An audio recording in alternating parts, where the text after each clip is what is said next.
Very much. Joining me now to talk about this, Fox Business national security and foreign policy analyst, Dr. Waleed Phares. Dr. Phares, good to see you as always. What would have happened if President Trump had not withdrawn from the Iran deal? Let's assume for the sake of argument that it was still in place. What would the net result or impact be?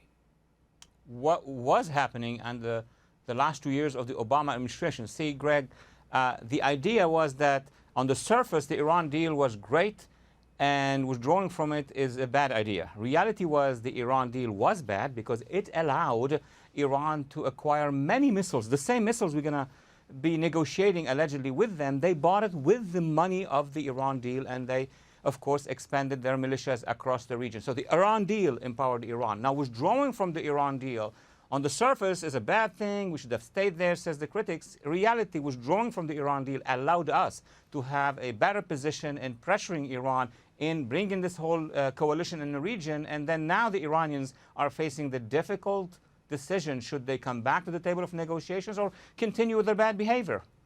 Well, the other part that I never quite understood is, I mean, here we give them tens of billions of dollars, some of it cash. And this deal had a sunset provision in it so that by 2025, they could start escalating the enrichment of uranium, on the road to nuclear weapons.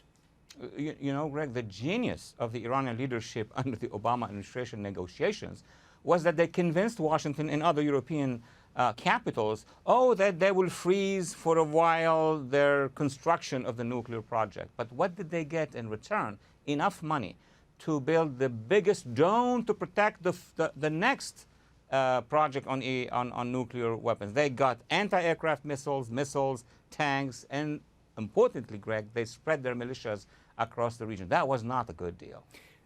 President Trump has alluded to negotiations. Take a listen to this soundbite, this comment, and I'll get your reaction to it. We want to help them. We'll be good to them. We'll work with them.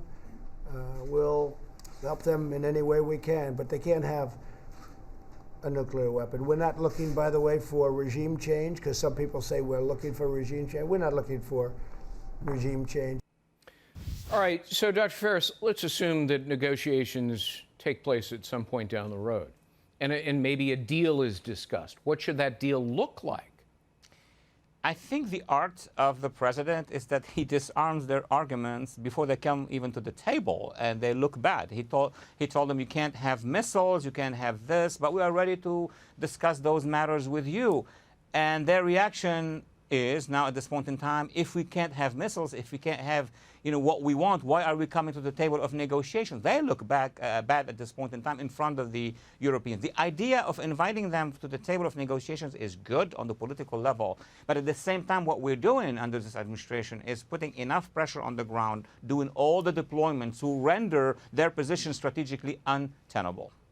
Dr. Waleed Phares, thank you, sir. Good to see you. Good to see you.